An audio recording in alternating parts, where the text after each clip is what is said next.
Meus irmãos, vamos abrir a Escritura na primeira carta de Paulo a Timóteo, no capítulo 4. Nessa manhã, nós iremos caminhar na exposição do capítulo 4, os versículos de 1 a 5.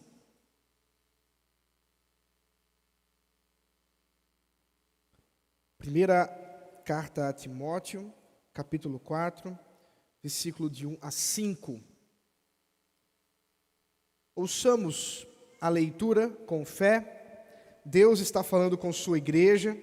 Temos nossos corações agora direcionados completamente ao conhecimento da palavra do Senhor.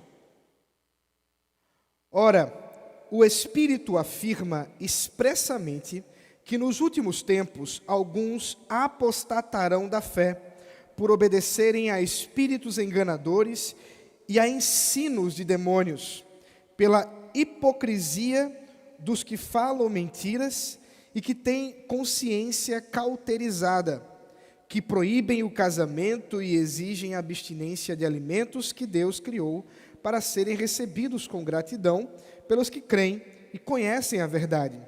Pois tudo o que Deus criou é bom, e se recebido com gratidão, nada é recusável, porque é santificado pela palavra de Deus e pela oração.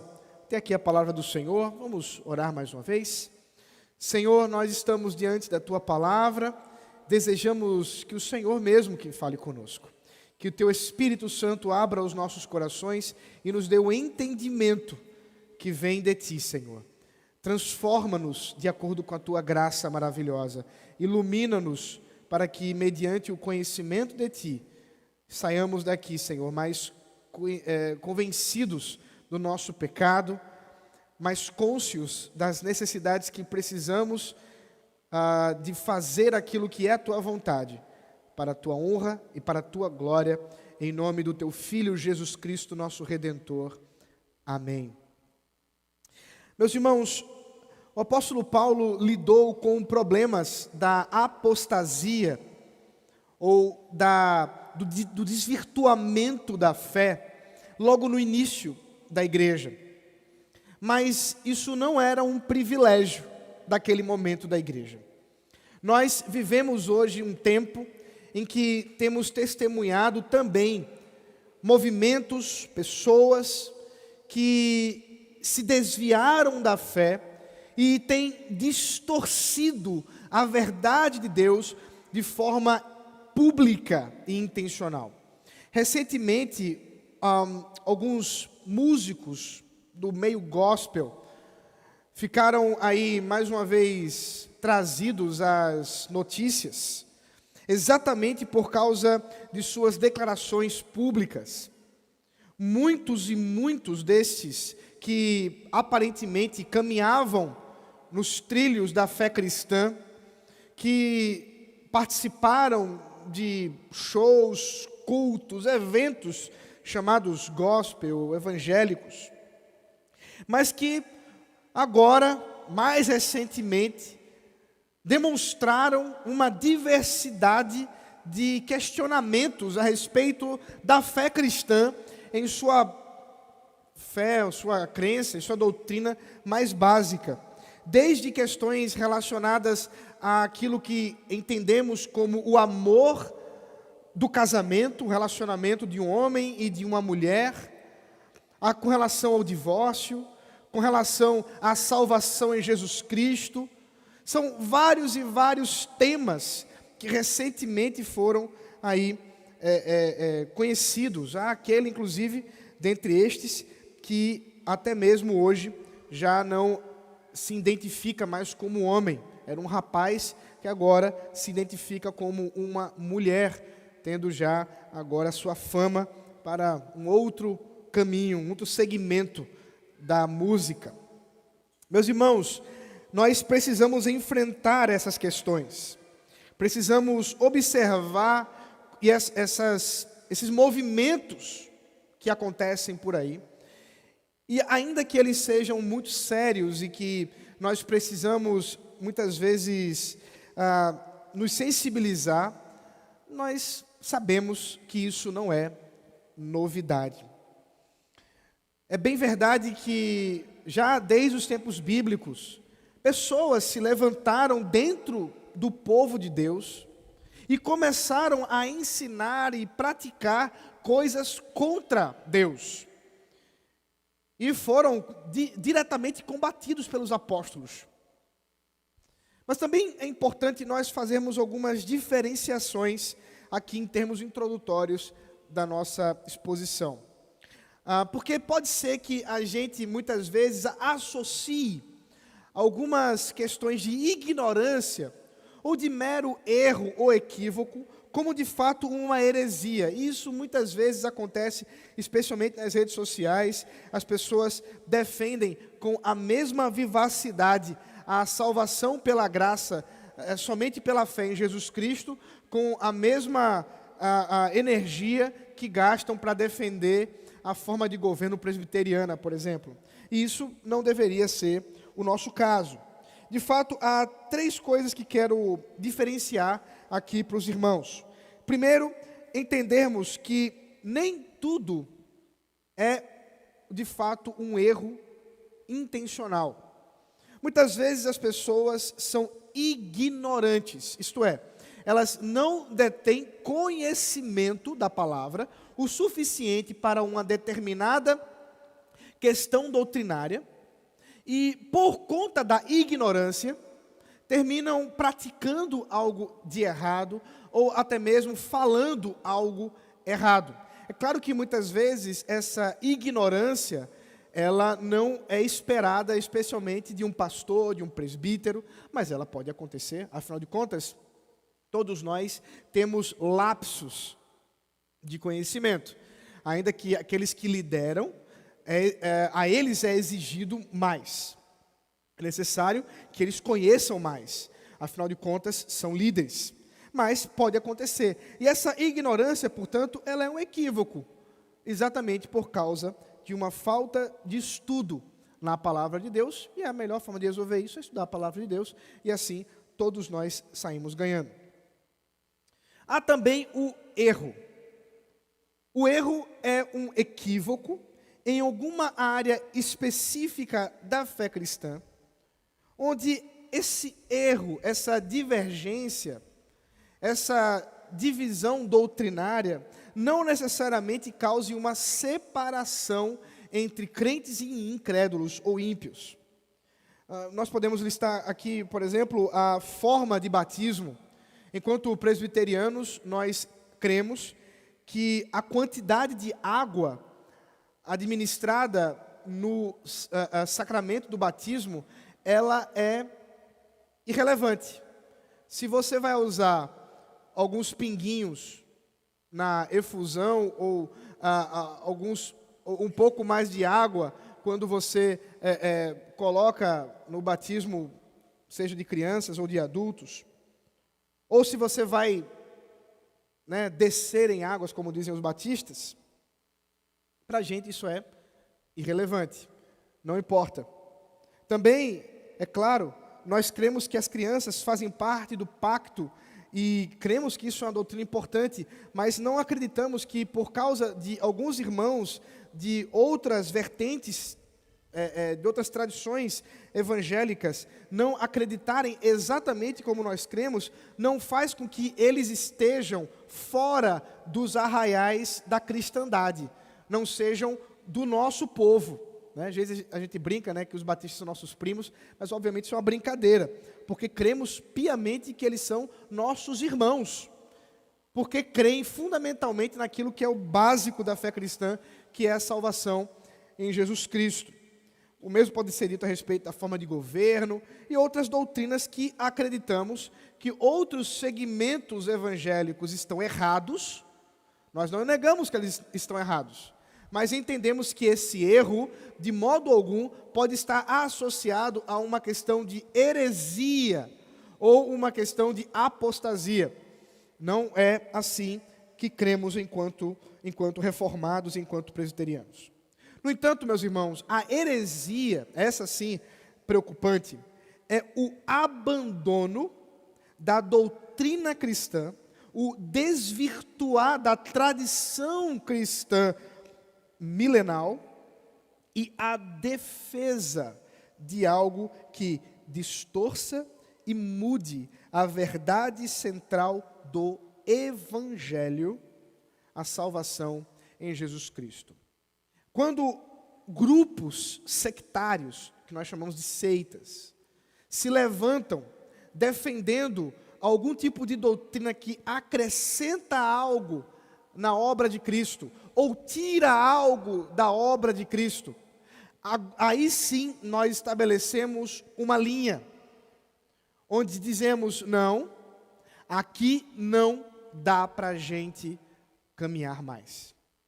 O caminho que vocês estão trilhando é diferente do caminho da fé verdadeira, nós não podemos chamar de irmãos. A Igreja Presbiteriana do Brasil, por ser uma igreja conciliar, uma igreja com quase 200 anos de história aqui em nosso solo brasileiro, mas é claro que em termos de igreja presbiteriana, aproximadamente 500 anos, nós somos herdeiros da Reforma Protestante. Nós temos uma tradição de estabelecer com clareza esse tipo de coisa em nossos documentos. É por isso, inclusive, que recentemente, para citar um exemplo de muitos que poderiam ser citados aqui no púlpito, a Igreja Presbiteriana do Brasil, em 2022, decidiu que a Igreja Verbo da Vida, uma igreja que eu acredito que os irmãos já devam ter ouvido falar, uma igreja famosa ali por meados da década de 80, com a influência de um pastor chamado Kenneth Hagin, americano, que defendeu a ideia da teologia da prosperidade, é um dos precursores da teologia da prosperidade. A Igreja Presbiteriana do Brasil resolveu conceituar a Igreja Verbo da Vida como uma falsa igreja. Nós, institucionalmente, enquanto denominação, não cremos que aquela denominação prega o evangelho genuíno de Jesus Cristo.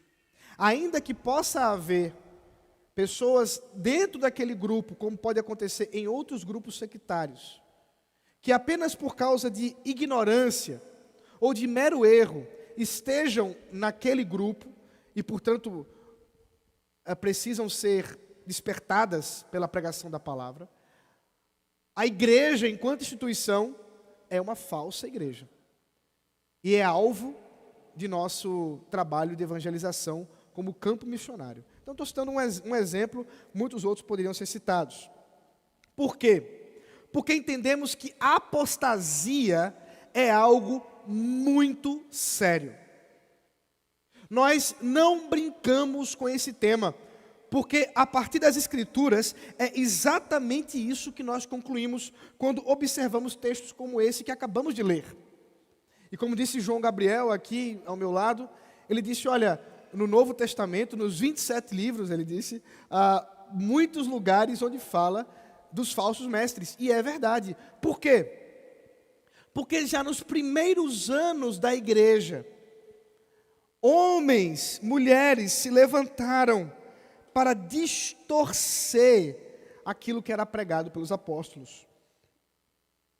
E não só abraçavam falsas doutrinas e falsas práticas, mas também ensinavam essas coisas contra Deus, contra a igreja.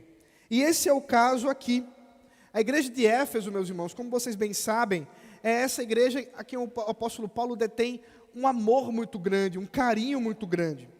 Apenas 10 anos antes, registrado lá em Atos capítulo 20, o apóstolo Paulo havia se despedido daqueles irmãos, com lágrimas nos olhos, e havia alertado, você pode ver isso depois em Atos capítulo 20, versículo 29 e 30, alertado que lobos levantariam-se dentro da igreja e precisariam ser combatidos pelos presbíteros, com quem ele está conversando naquele momento.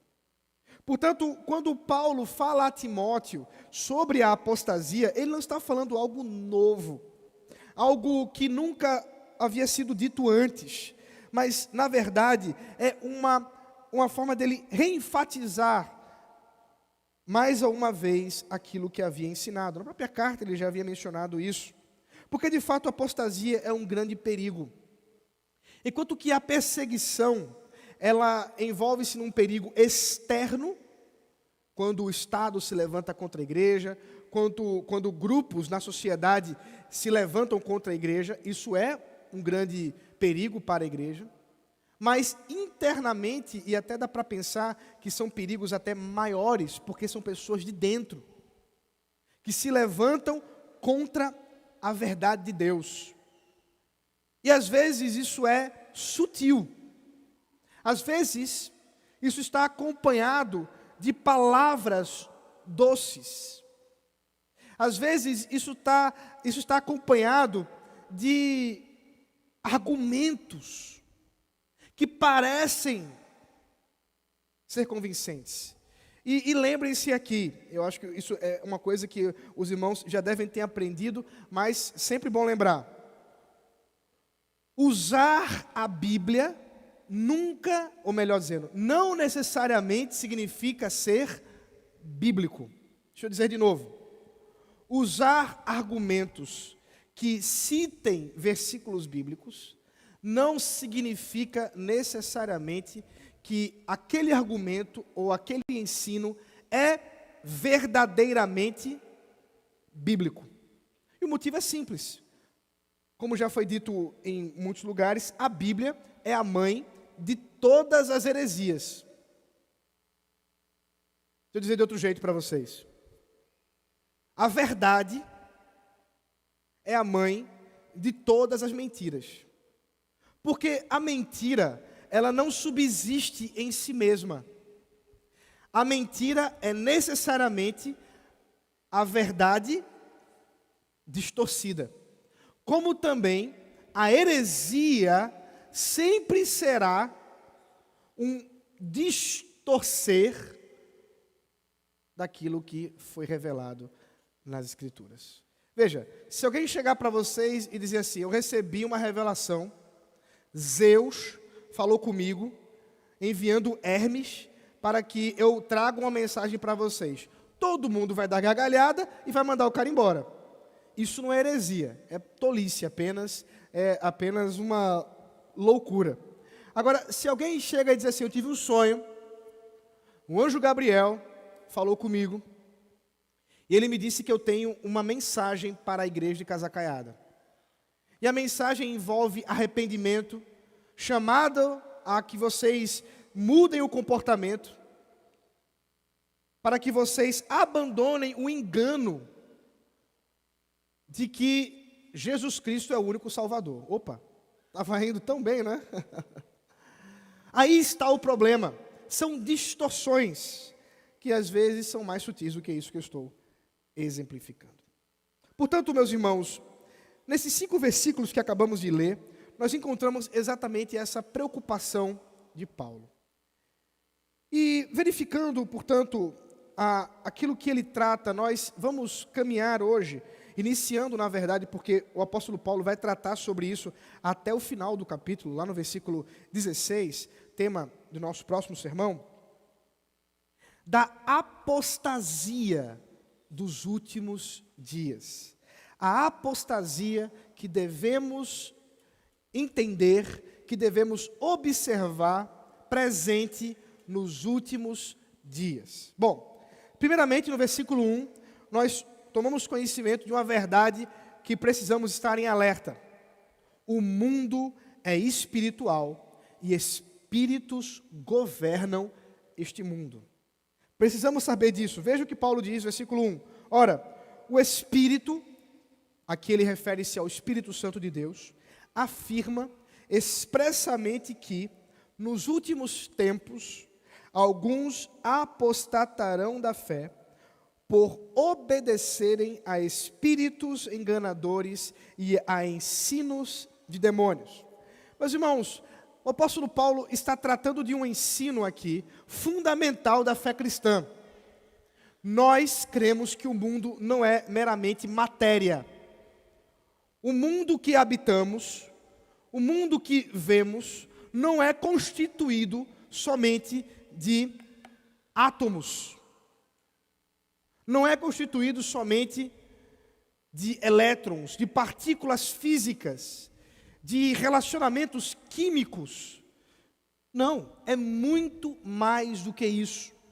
Nós cremos que o mundo é espiritual. E é claro, o termo espiritual refere-se a algo que os nossos olhos, exatamente porque foram constituídos para contemplar o mundo físico, não podem ver. Mas não é porque nós não enxergamos que não existe, pelo contrário.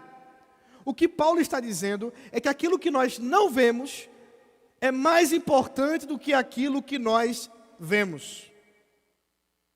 Nós sabemos bem disso. Afinal de contas, o mundo espiritual, aquilo que se refere à ordem das coisas de Deus, direcionam e governam toda a realidade.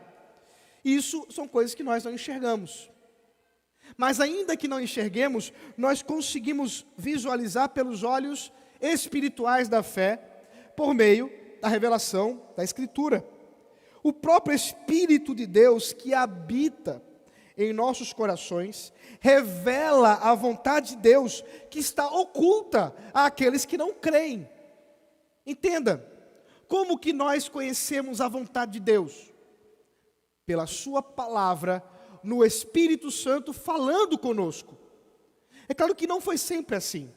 Quando nós não tínhamos todo o cânon bíblico, quando nós não tínhamos a carta de Paulo a Timóteo, a carta de Paulo aos Coríntios, a primeira e a segunda, ou mesmo as cartas de João, os evangelhos, quando a igreja não tinha os 27 livros que nós temos hoje, o Espírito Santo de Deus, ele falava com a igreja de forma a direcionar os corações pelo Espírito Santo, segundo a vontade de Deus, em profecias.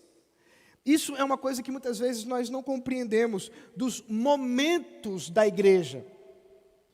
No período do Novo Testamento, ali no começo, claramente nós temos a igreja sendo direcionada pela profecia, onde profetas eram inspirados por Deus a trazer uma palavra da parte do Senhor de revelação. Paulo fala muito sobre isso em sua primeira carta aos Coríntios, também em Efésios. O próprio Pedro fala sobre isso, dizendo que a própria Escritura não foi feita por ordem humana, mas pelo próprio Espírito de Deus que inspirou homens a escrever. Timóteo também recebe essa instrução por parte de Paulo na sua segunda carta, na segunda carta de Paulo a Timóteo.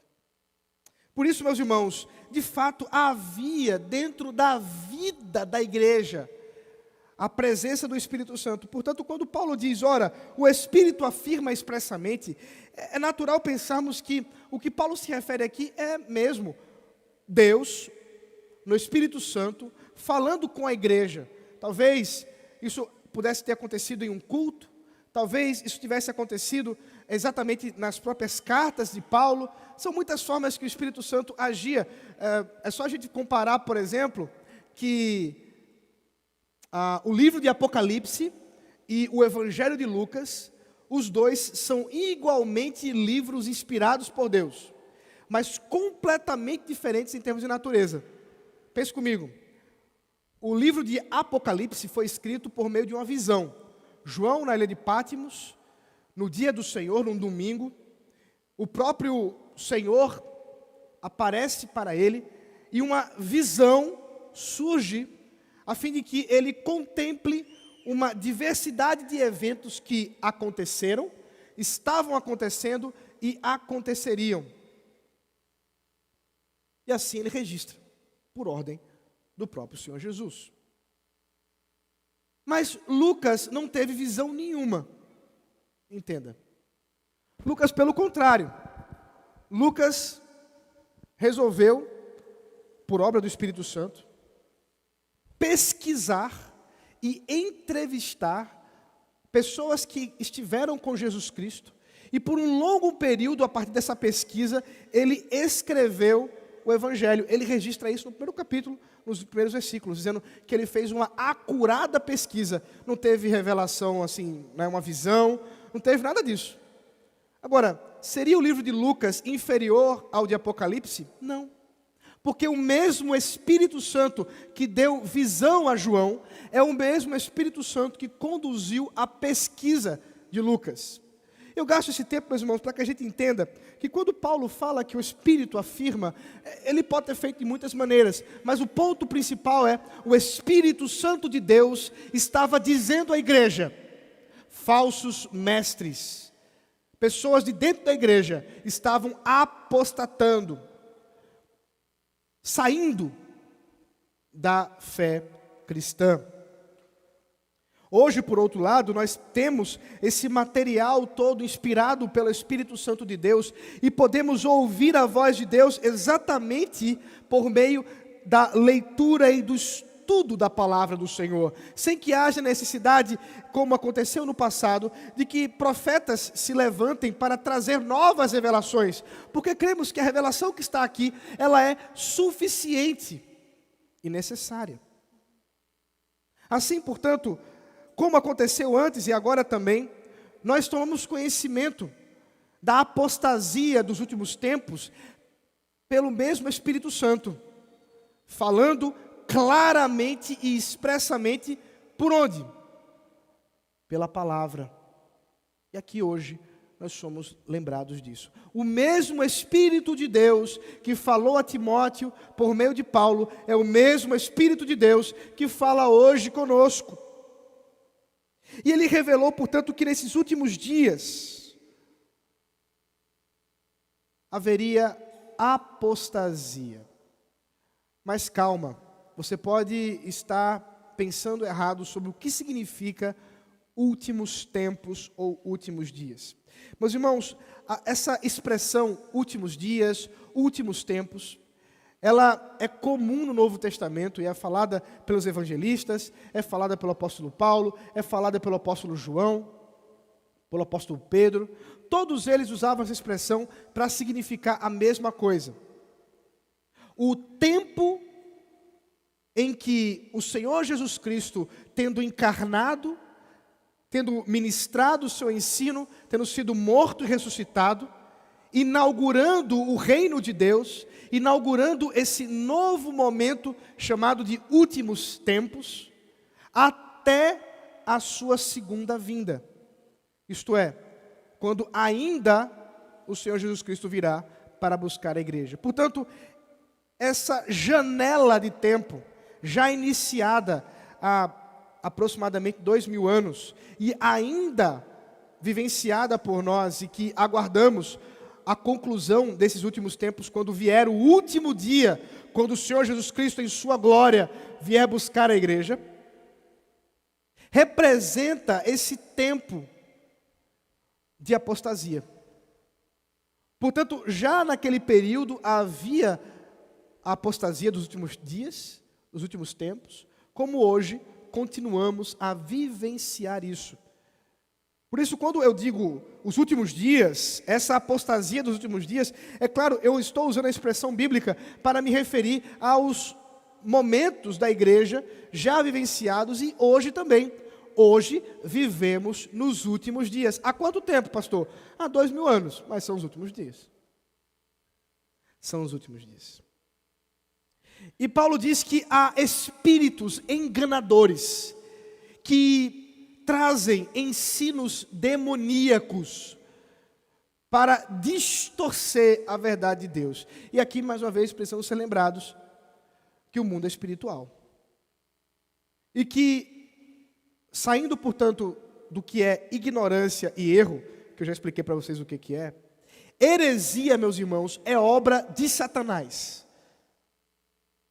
Heresia, doutrinas que distorcem as verdades centrais da palavra de Deus, não são produzidas por homens somente, mas de fato são obras do demônio.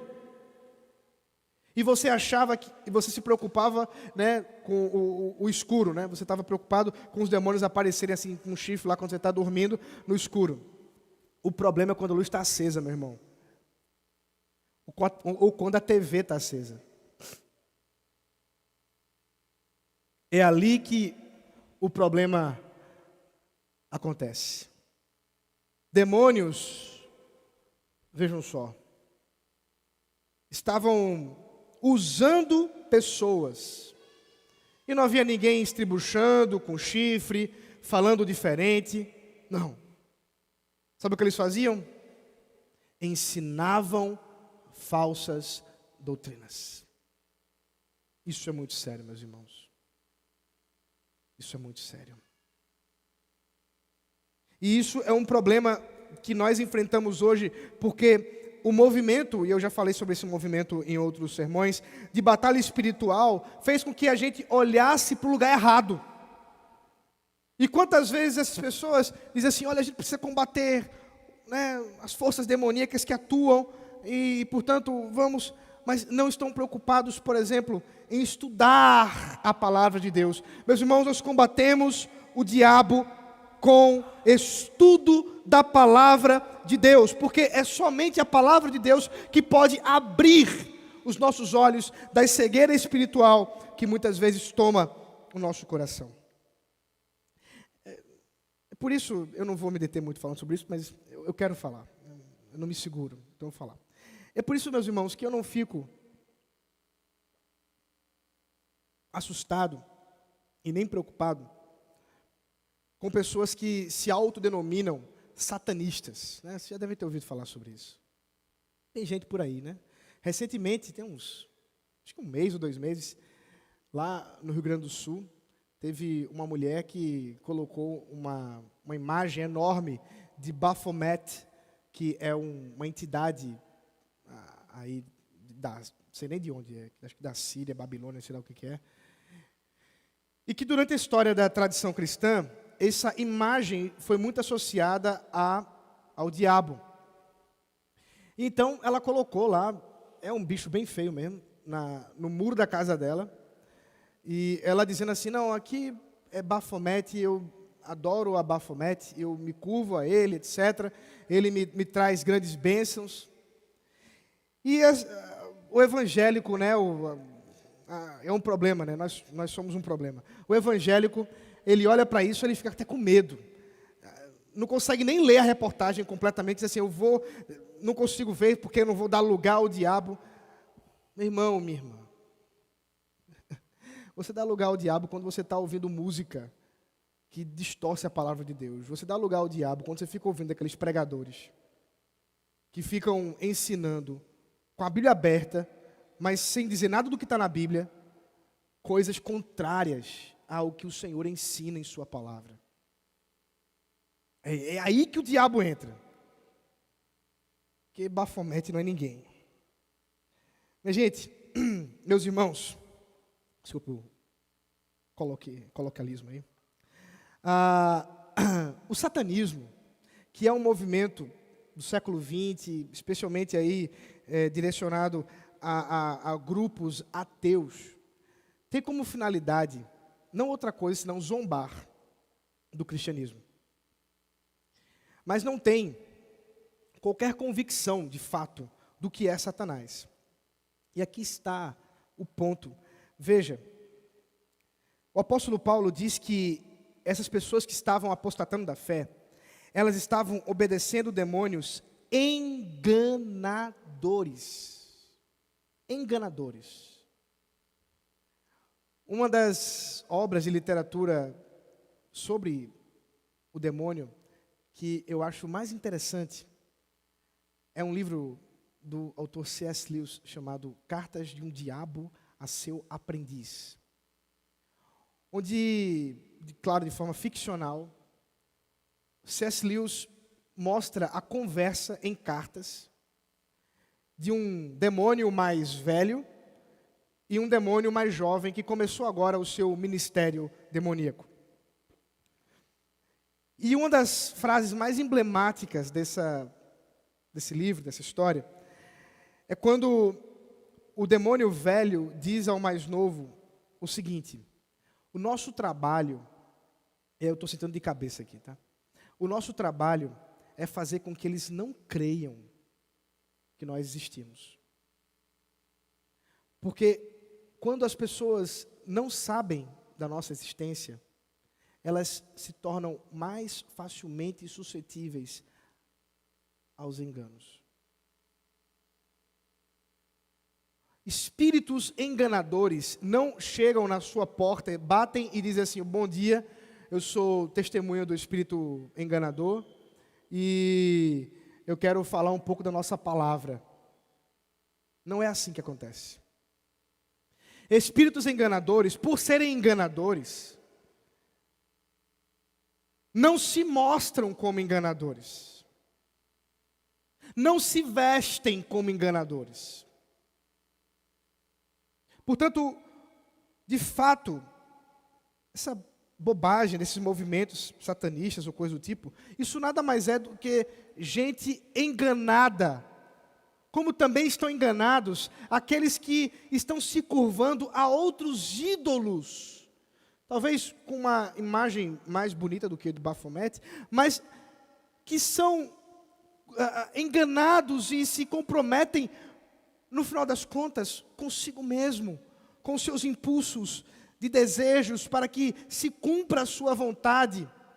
Isso muitas vezes não está exatamente associado a uma religião institucional.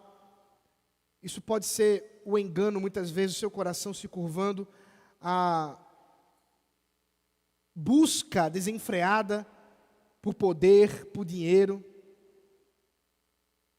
Se eu chamar o Instagram de culto religioso, você talvez se assuste. Mas a gente pode fazer várias associações que estão associadas a uma liturgia tão satânica quanto essa mulher criando uma estátua lá de Baphomet. Só que é mais bonitinho. O TikTok ou coisa do tipo. E você achava que tudo é bonitinho, tudo é normal. Não é. Por quê? Porque o mundo ele é espiritual. O Instagram é espiritual, o TikTok é espiritual, o YouTube é espiritual, o seu trabalho é espiritual, os seus estudos, onde quer que você estude, na escola, na faculdade, um curso técnico, ou que você seja como professor, não importa, ali é um ambiente espiritual. Forças espirituais estão governando aquele ambiente. E o Espírito Santo de Deus diz expressamente que alguns estão se submetendo a espíritos enganadores, doutrinas de demônios, até mesmo dentro da igreja, e por isso naufragando na fé, apostatando.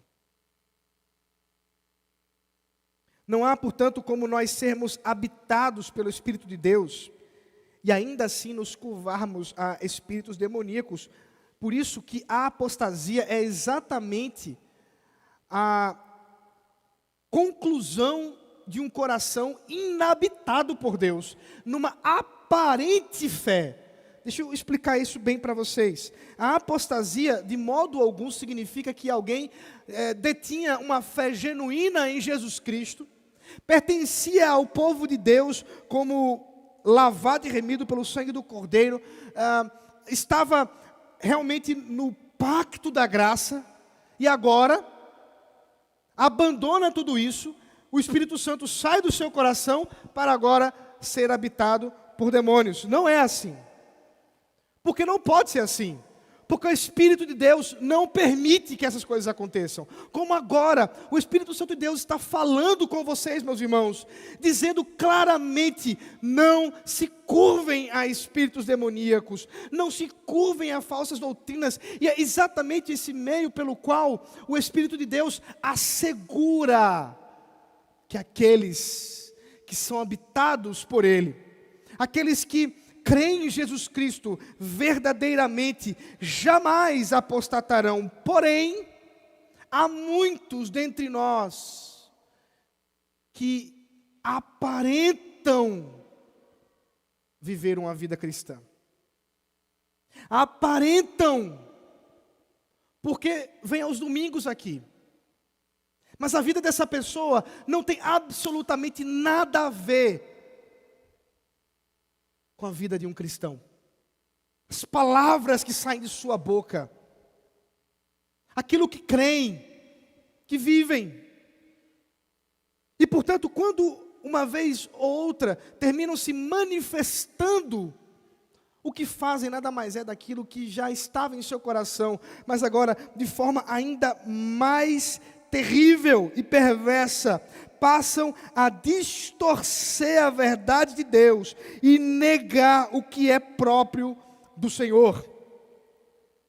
Por quê? Porque a apostasia é falsidade, é fake news. Veja o verso 2. Continuando. Pela hipocrisia dos que falam mentiras e que têm consciência cauterizada. Observe a natureza dessas pessoas. O modo de operação do apóstata é a mentira. A mentira na prática com a hipocrisia. Isto é, dizer coisas que nem ele mesmo pratica de fato.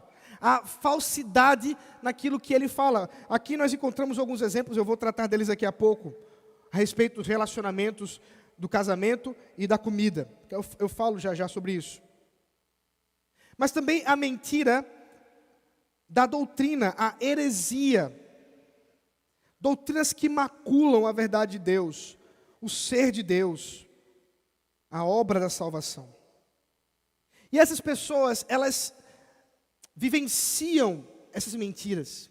E elas abraçam essa mentira de um modo tão internalizado que se tornam insensíveis àquilo que é dito do púlpito. Preste bem atenção, porque isso é uma sutilidade da doutrina sobre a apostasia. Preste bem atenção aqui. O apóstata vai ouvir o que eu estou dizendo aqui, mas ele não vai se convencer que ele é apóstata, não. Por quê? Porque Paulo diz que a sua mente está cauterizada. A sua consciência está cauterizada. A expressão que Paulo usa aqui é como um ferro superaquecido que é colocado na pele. E talvez isso já tenha acontecido com você, ou você conhece alguém assim, que teve uma queimadura muito severa no corpo. E aquela parte que foi queimada, mesmo depois que cicatriza tudo, ela fica o quê? Insensível. A pessoa toca, não tem mais a sensibilidade. Ela perdeu a capacidade de sentir naquela região do braço, do peitoral, onde houve aquela queimadura. E o que o apóstolo Paulo está dizendo é que a queimadura dessas pessoas foi na mente. A consciência delas foi cauterizada, foi queimada, a ponto de perderem completamente a sensibilidade para que venham a se arrepender e mudar a sua vida. Então, são pessoas que você fala, olha, o que você está falando não é verdade. O que você está defendendo é contra o que Deus revela na sua palavra. Isso que você está dizendo são mentiras. E a pessoa diz, não é mentira, não é verdade por causa disso. E aí começa a criar vários, mas ela é insensível ao arrependimento. Ela nunca estará errada, porque ela está convencida da sua mentira. E ela vive por essa mentira. Isso não pode lhe ser tirado. O autor aos Hebreus, no capítulo 6, tratando sobre apostasia, fala que estes não podem nem mesmo ser renovados para o arrependimento. Por quê? Porque são insensíveis. Porque são insensíveis. A palavra de Deus não fala nada aos seus corações. Entenda, essa insensibilidade não é dos ímpios que nunca vivenciaram a igreja. São de pessoas de dentro da igreja, que tem o seu nome no hall lá de membros, aplicativo. Primeira igreja para ser Casa Caiada, está lá o seu nome. Mas são insensíveis à palavra de Deus, porque sua mente está cauterizada. Ímpios, incrédulos, E o que defendem? O apóstolo Paulo, no verso 3, nos diz o que eles defendem. Que proíbem o casamento e exigem a abstinência de alimentos que Deus criou para serem recebidos com gratidão pelos que creem e conhecem a verdade. Aqui Paulo traz duas doutrinas que eram defendidas por certos grupos dentro da igreja cristã, ali no primeiro século. Esse grupo, posteriormente, vai ganhar um nome. Serão chamados de gnósticos. Especialmente no segundo e terceiro século, serão os maiores inimigos da igreja. Talvez você de vez em quando ouça por aí, especialmente naqueles jornais e revistas que tentam ser acadêmicos e é balela danada, como por exemplo a revista Super Interessante. Todo ano, 2, 3 vezes, eles falam do evangelho que era desconhecido. Já deve ter visto isso, né? Ah não, descobriram um novo evangelho, um novo livro, escrito no primeiro século, no segundo século, no terceiro século, que não está no cânon bíblico e que muda tudo. Primeiro, descobriram coisa nenhuma. Se você vai ler a reportagem, você descobre que na verdade é um documento que já foi falado séculos. Segundo, não tem nada de cristão. A maioria deles, se não todos, são exatamente desse grupo, chamado gnósticos. Os gnósticos foram pessoas, movimentos, que havia certa divergência entre eles, em que juntavam a doutrina da filosofia grega, especialmente platônica, com comportamentos do legalismo judaico, numa roupagem cristã. Tudo para dar certo, né? É uma vitamina deliciosa isso aí. E em geral, o que defendiam? Primeiro, defendiam que o mundo visível é pecado, é mal.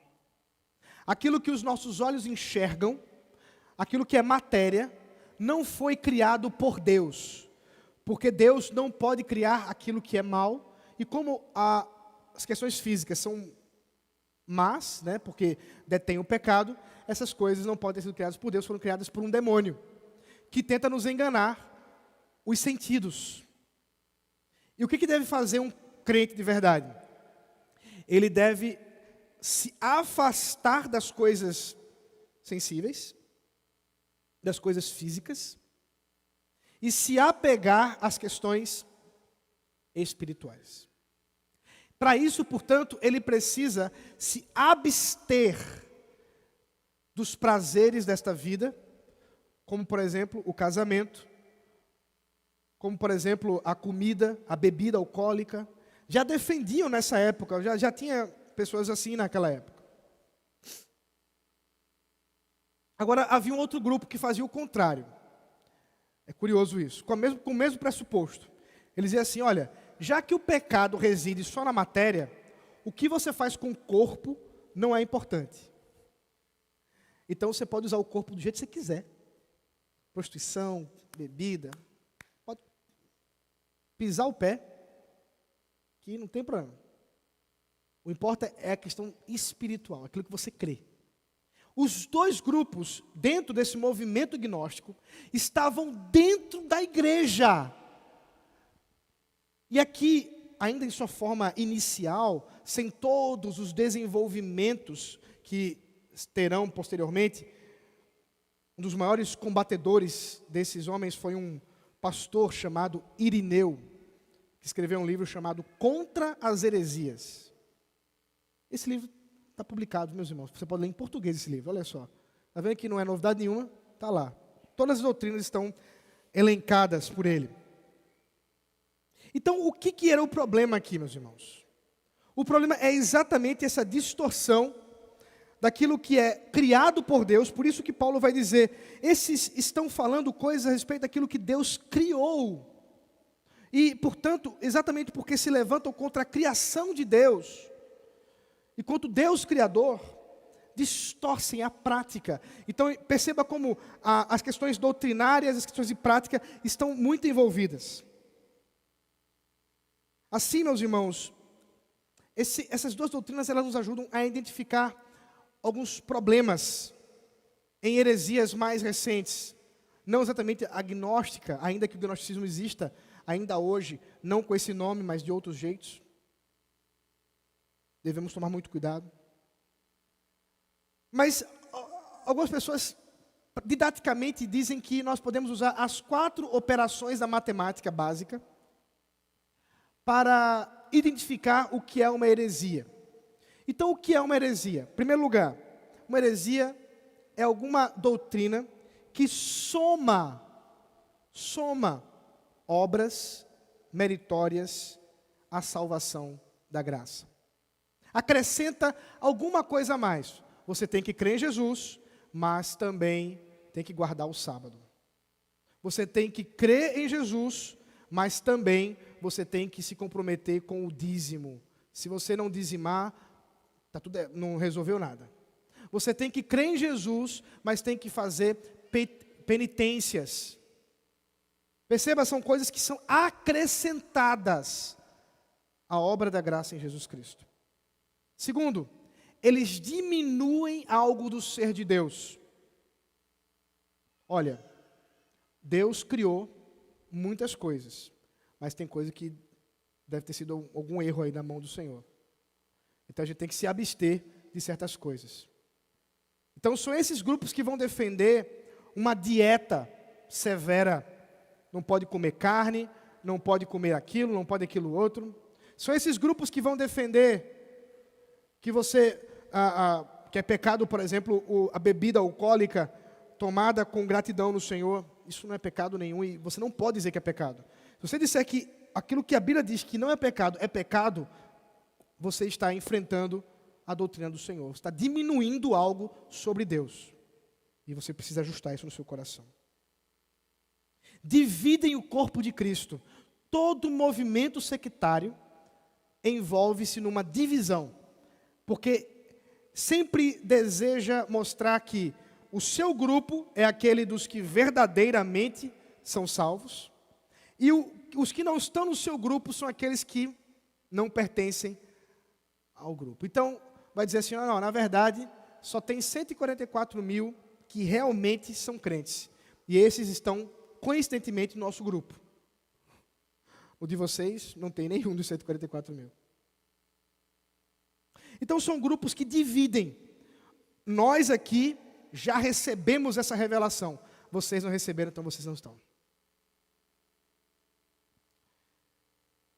E quarto, multiplicam corredentores além de Cristo. Olha, aquilo que está revelado aqui, a gente tem que crer. Mas além disso, a gente tem que saber que tem um anjo que revelou a um profeta, alguns séculos atrás, um outro livro que também precisa ser adicionado. E esse livro, ele mostra como esse outro importante fundador aí, esse importante profeta, é alguém que a gente também precisa seguir, tal e qual seguimos a Cristo. Se os irmãos entenderam bem, eu falei aqui de várias seitas, várias doutrinas de seitas que temos hoje. Todas elas podem se encaixar de alguma forma essas quatro operações da matemática: a soma, a subtração, a divisão e a multiplicação. Porque esses grupos fazem isso com as doutrinas falsas deles. Por fim, meus irmãos, qual é a solução? Qual é a arma que a igreja tem contra tudo isso? Como eu disse às crianças, a arma é a... Diga aí, meus irmãos, bem alto. A verdade. Com convicção, meus irmãos, é a verdade. É a verdade que nós temos que crer. Você não pode, eu acredito que não há ninguém que tenha a capacidade de conhecer todas as heresias que existem. Porque heresia é um negócio que brota. Viu? Dá para a gente saber assim o basicão. Mas você não tem como saber todas as mentiras, as falsidades que já foram contadas por aí. O que a gente tem que conhecer é a verdade. E eu sei que vocês devem estar cansados de ouvir essa ilustração. E eu nem sei se ela é verdadeira, porque eu nunca fiz um curso de bancário. de que realmente, quando os caras estão lá fazendo o seu curso para trabalhar com notas e identificar quais são as verdadeiras e quais são as falsas, a pessoa passa muito tempo pegando numa nota verdadeira. Não sei se é verdade, não, mas a ilustração é boa, então vamos ficar com ela. Que, de fato, conhecer a verdade e se apropriar da verdade é a melhor vacina contra a mentira. E é isso que Paulo diz. Veja aqui o versículo 4. Pois tudo o que Deus criou é bom, e se recebido com gratidão, nada é recusável, porque é santificado pela palavra de Deus e pela oração. Pronto. O que Paulo está dizendo, olha, isso que ele está falando está errado. Por quê? Porque a Bíblia diz que tudo que Deus criou é bom. Onde é que diz isso, gente? Onde é que diz que tudo que Deus criou é bom? Gênesis 1. Coincidentemente, é o primeiro livro da Bíblia, o primeiro capítulo. Não tem nem como errar. Lá diz que Deus criou e Ele disse que era bom. Pronto. Está errado. Se você diz, olha para as coisas que Deus criou e diz, é ruim, pronto, você está errado porque Deus disse que é bom. Acabou-se. Deus disse que é apropriado. Deus disse que isso tem, de fato, um propósito em sua santa vontade. E, portanto, diz Paulo, aquilo que Deus criou sendo bom, deve ser recebido com gratidão e nada é recusável. Você ensina essas crianças, não é? Ontem, inclusive, a gente em viagem, indo para... Sempre que a gente vai, né, para alguma igreja, a gente sabe que as pessoas vão oferecer um coisa para a gente comer. E a gente prepara as crianças. Tudo que oferecerem para a gente vai comer. Não queremos cara feia, vocês vão comer o que for que apresentarem para a gente ali. Então a gente trabalha isso com eles. E Paulo está dizendo a mesma coisa. Meus irmãos, tudo que Deus dá é bom. Como é que você vai recusar aquilo que é de Deus? Então perceba, o que Paulo está fazendo nada mais é do que falando a verdade. Para combater a mentira. E se ele falou a verdade, a gente pode crer na verdade. E assim, nos fugirmos dos enganos. Porque Deus é criador.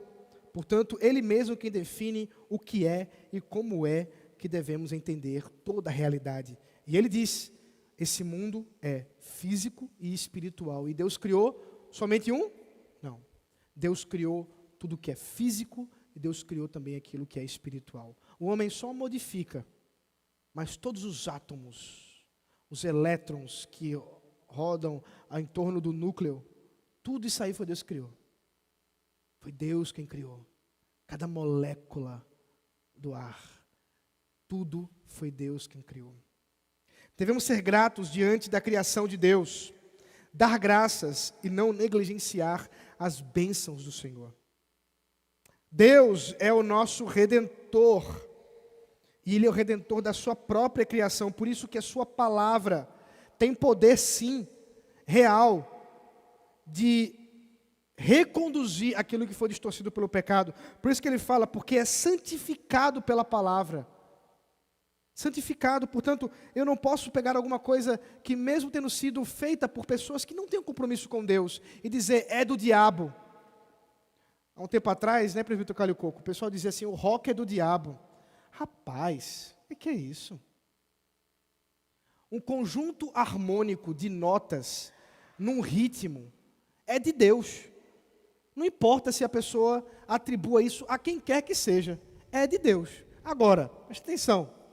Isso pode ser usado contra. Mas nós, pela palavra, podemos, claro, glorificar a Deus. É o baião, é o rock. O funk não tem jeito. Só se for o funk americano dos anos 70. Aí pode ser. Meus irmãos, tudo tendo sido criado por Deus, mesmo que distorcido pelo pecado, pode ser redimido pela palavra de Deus. E nós podemos, com gratidão no coração, abraçarmos. A verdade, portanto, meus irmãos, é a nota verdadeira que devemos encher a nossa mente para lutar contra a apostasia. Paulo continuará a falar sobre isso, nós vamos continuar nos próximos sermões é tratar sobre isso. Mas, meus irmãos, a fim de concluirmos o sermão de hoje, que foi bem grandinho, né? Desculpem aí os irmãos. Não devemos negligenciar a criação de Deus, a natureza deste mundo. Sabemos que sim, esse mundo ele é espiritual também, assim, além do que também é físico. Devemos ter consciência de que forças demoníacas atuam e tentam distorcer a verdade. Assim como também devemos saber que o Espírito de Deus fala aos nossos corações e nos guarda dessas forças. Devemos reconhecer as bênçãos de Deus e não criarmos regras além daquilo que Deus criou em sua palavra, ou falou em sua palavra. Não podemos subestimar heresias e distorções do Evangelho. Antes, combatê-las com a verdade de Deus, sabendo que devemos combater as ideias, jamais as pessoas. E ensinar a verdade e conhecer a verdade é o caminho pelo qual o crente fortalece a sua fé e se prepara contra falsos mestres, lobos vorazes, que muitas vezes estão dentro da igreja para tentar nos enganar. Meus irmãos, talvez você, depois de ouvir tudo isso, esteja pensando: será que eu sou ovelha ou sou lobo? O Senhor nessa noite, ou melhor, nessa manhã, desculpe. Nessa manhã, com o Espírito Santo, fala aos seus corações, chamando-nos ao arrependimento. Aqueles que se arrependem, aqueles que se curvam diante do Senhor, que se quebrantam diante do Senhor, estes são do Senhor. Aqueles, por outro lado, insensíveis, que permanecem nos seus caminhos maus e nos enganos, esses permanecerão assim, até aquele dia em que o Senhor vier para separar o joio do trigo. E entenda, nós vamos ver isso na semana que vem. A palavra de Deus ensinada aqui no púlpito é uma ferramenta para afugentar esses lobos. A disciplina é uma ferramenta para afugentar esses lobos. A disciplina pública, como Deus nos manda fazer. Dizer o nome daqueles que estão se desviando da fé, como Paulo fez, e que hoje também devemos fazer. Disciplina do Senhor é uma arma da igreja contra os falsos mestres, contra os apóstatas. Mas isso não resolve tudo, porque o próprio Deus nos fala que o joio estará dentro da igreja, junto com o trigo, até aquele dia. Então, meus irmãos, estejamos firmes na rocha, na verdade, para que assim vivamos melhor em comunhão com o Senhor. Vamos orar.